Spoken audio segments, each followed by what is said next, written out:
ஆதி என்னும் பராபரையே, அன்பான மனோன்மணியே, ஜோதி என்னும் பஞ்சகத்தாலே, சொற்பெரிய கரிமுகனே, தேதிநீக்கும் கந்தவளே, திருத்துகின்ற குருநாதர்களே, 18 சித்தர்களே, பண்பான பரமசிவமே, ஓதிய ஜோதிடங்கள் உரைப்பதற்கு நாரவிந்து வடிவாக நல்ல துணை ஆவீரே.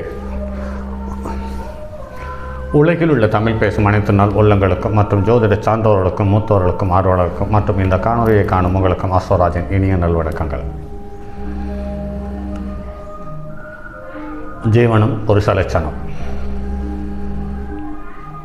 அந்த புருஷ லட்சணம் என்பது 2ஆம் இடத்திற்கு 9ஆம் இடம், அதாவது லக்கணத்திற்கு 10ஆம் இடம். இது சாலச்சிறந்த செல்வாக்கையும் மரியாதையையும் மனைவியினுடைய உடல் நலத்தையும் மனைவியினுடைய தாய்க்கும் நமக்கும் இருக்கக்கூடிய பரஸ்பர புரிதல் சம்பந்தப்பட்ட அனைத்து விஷயங்களையும் அடையாளம் காட்டக்கூடியது ஜீவனம். இந்த ஜீவனம் சம்பந்தப்பட்டது மற்றும் தந்தையினுடைய வாக்கு மற்றும் தந்தையினுடைய கண்பார்வை மற்றும் தந்தையினுடைய சொல்வாக்கு சம்பந்தப்பட்ட தகவல்கள், இவை அனைத்தையும் இந்த 10ஆம் இடம் காட்டுகிறது. இந்த 10ஆம் இடம் சிறப்பாக அமையும் பட்சத்தில் உழைப்பின் மூலம் 10-6க்குரியவர்களுடைய தொடர்பு ஏற்படும் போது கடன் மற்றும் உழைப்பின் மூலமாக ஒரு நல்ல வளர்ச்சி செல்வாக்கை காட்டுகிறது. அந்த வகையில் இன்று தனம் மட்டுமே இந்த உலகை தன்னை நடத்தி கொண்டிருக்கிறது என்பதில் மாற்று கருத்தில்லை. அதனால்தான் என்னவோ நீண்ட நாளுக்கு முன்னால் வந்த திரைப்படத்திலே கூட காசேதான் கடவுளடா, அந்த கடவுளுக்கும் இது தெரியுமடா என்று பாடியிருப்பார்களோ. ஆம், அப்படித்தான். அடுத்த சில வரிகளில் வருகிறது, கைக்கு கைமாறும் பணமே உன்னை கைப்பற்ற நினைக்குது மனமே என்பது சொல்லியிருக்கிறார். மனிதன் அந்த காலத்திலிருந்து இந்த காலத்து வரையில் மாறாமலேயே இருக்கிறார். சந்தோஷம், கௌரவம், மரியாதை, செல்வாக்கு, இப்படிப்பட்ட வார்த்தைகளில் உணரக்கூடியது ஒன்றுதானே ஒழிய அடுத்தவர்களிடம் எடுத்து காட்ட முடியாது, அதை விற்க முடியாது, அதை வாங்க முடியாது. இன்று இருக்கும் சில புது பணக்காரர்கள் சொல்லுகிறார்கள் அதையெல்லாம் வாங்க முடியும் என்று. அவர்களுக்கும் 45-50 வயதை கடக்கும் பொழுது அப்படி பணத்தால் வாங்க முடியவில்லை என்பதை உணர்ந்து அது சாத்தியமில்லை என்கிறார்கள். இப்படிப்பட்ட பணம் நம்முடைய ஜாதகத்தில் கௌரவத்தோடு கூடிய பணம் எப்படி வரும், கௌரவமற்ற பணம் எப்படி இருக்கும் என்ற தகவல்களை சில பதிவுகளாக கொடுக்க நடைமுறையில் ஒத்து வருகிறதா என்று பாருங்கள். பாக்கியஸ்தானாதிபதி என்று சொல்லக்கூடிய 9ஆம் அதிபதி லாபஸ்தானம் என்று சொல்லக்கூடிய 11ஆம் வீட்டில் இருக்க, இந்த 11ஆம் வீட்டுக்காரன் லக்கணத்துக்கு 2ஆம் இடத்திலிருந்து 2 பார்க்கப்பெற இவர்களுடைய தசாபுத்தி வரும் காலத்தில் இவர்கள் லட்சாதிபதியாக இருக்கிறார்கள், அல்லது பெரும் செல்வந்தனாக இருக்கிறார்கள், அல்லது செல்வந்தர்களைப் போல காட்டிக்கொள்ளுகிறார்கள் என்பது நடைமுறையில் பார்க்க முடியும். குருவும் சந்திரனும் 7ஆம் இடத்தில் செவ்வாய் விரயஸ்தானத்திலிருந்து சூரியனால் பார்க்கப்பட ஜாதகர் அளவற்ற சொத்துக்களுடன் அதிகம் கற்றவராகவும் இருக்கிறார். 5இல் குருவும் 7இல் புதனும் 11இல் சந்திரனும் அமரப்பெற்ற ஜாதகர்கள் அதிக சொத்துக்களுடன் அளவற்ற கல்வியையும் கற்றவர்களாக இருக்கிறார்கள்.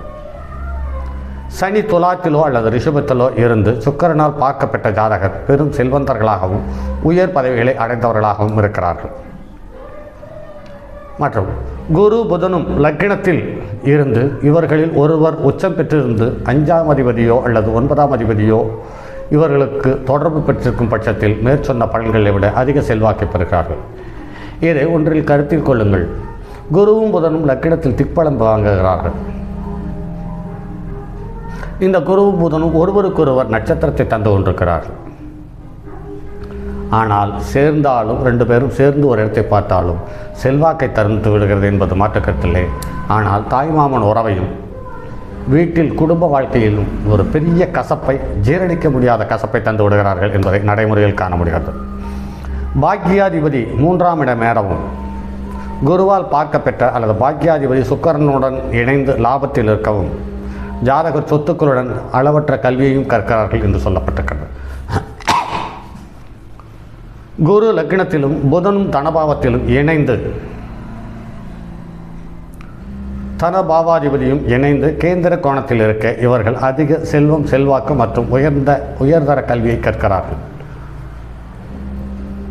ஒருவர் தன்னிகர் இல்லாத தனத்தோடு, அதாவது எல்லையற்ற செல்வாக்கோடு இருப்பது எந்த அமைப்பு என்று பார்ப்போம். லக்னாதிபதியும் கர்மாதிபதியும் இணைந்து திரிகோணத்திலிருந்து சனியால் பார்க்கப்பெற, அல்லது லக்னாதிபதி உச்சம் பெற்று அவருக்கு இடம் கொடுத்தவர் திரிகோணம் ஏறவும் அளவற்ற செல்வத்தை பார்க்கிறார்கள். 2, 3, 11ஆம் அதிபதிகள் இணைந்து 9லிருந்து 5ஆம் அதிபதியால் பார்க்க பெற்றால் இந்த ஜாதகருக்கு அவரின் தந்தையை விட இணையற்ற செல்வத்தையும் சந்தோஷத்தையும் வாகனங்களையும் புகழையும் வாரி வாரி வழங்குகிறது. லக்னம் லாப பாவாதிபதிகள் எந்த விதத்திலேனும் கேந்திர திரிகோணங்களில் இருக்க, அந்த கேந்திர திரிகோணத்துக்குரிய அதிபர்களுடைய தொடர்பு பெறும் பட்சத்தில் அவர்களுக்கு செல்வமும் செல்வாக்கும் தடையற்ற யோகத்தையும் அள்ளித்தருகிறது என்பது நடைமுறையில் பார்க்க முடிகிறது. அடுத்து லாபாதிபதி தனபாவத்திலும் தனாதிபதி பாக்கிய பாவாதிபதியுடன் இணைந்து பாக்கியத்திலும் இருக்க, ஜாதகருக்கு தந்தை வழி சொத்துக்கள் சேர்வதோடு சுய முயற்சியினாலும் அதிர்ஷ்டத்தாலும் கிடைக்கக்கூடிய சொத்துக்கள் சேர்கிறது. செவ்வாய் 9ஆம் இடத்திலிருந்து சுக்கிரனால் பார்க்கப்பெற்றால் ஜாதகருக்கு சொத்து விவகாரங்களில் வழக்கு ஏற்பட்டு இறுதியில் வெற்றியை தழுவுவார். 2 மற்றும் 3ஆம் அதிபதிகள் இணைந்து 9ஆம் இடத்திலிருந்து குருவால் பார்க்கப்பெற்றால் அளவற்ற செல்வம் பெருகும். குருவின் பார்வை இல்லாமல் 6ஆம் அதிபதியின் பார்வையை பெற தந்தை வழி சொத்துக்களை அடைய உடன்பிறப்புகளுக்கு வழக்கு விவகாரங்களை சந்திக்க நேருவதற்கான வாய்ப்புண்டு. 2 மற்றும் 4ஆம் அதிபதிகள் லக்ன பாவத்திலிருந்து 4ஆம் அதிபதியை பாக்கிய பாவத்திலிருந்து ஜாதகர் மண்ணில் உதித்த நாள் முதல் இறக்கும் நாள் வரை செல்வாக்குடன் இருக்கிறார்கள்.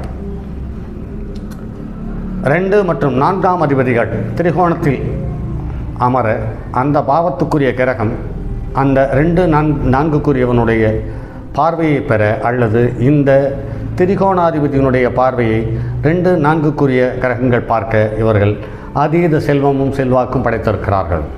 அதே சமயத்தில் மதிப்பும் மரியாதையும் கூடிய செல்வமும் செல்வாக்குமாக இருக்கிறது என்பதை கருத்தில் கொள்ளலாம். ஆக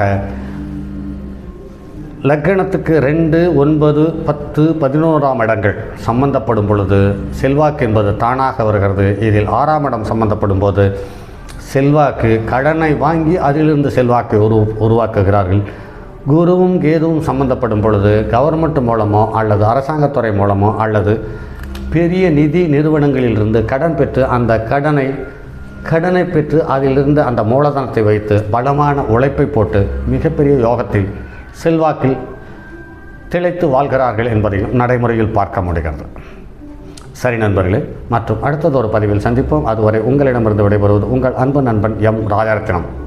வணக்கம் நண்பர்களே.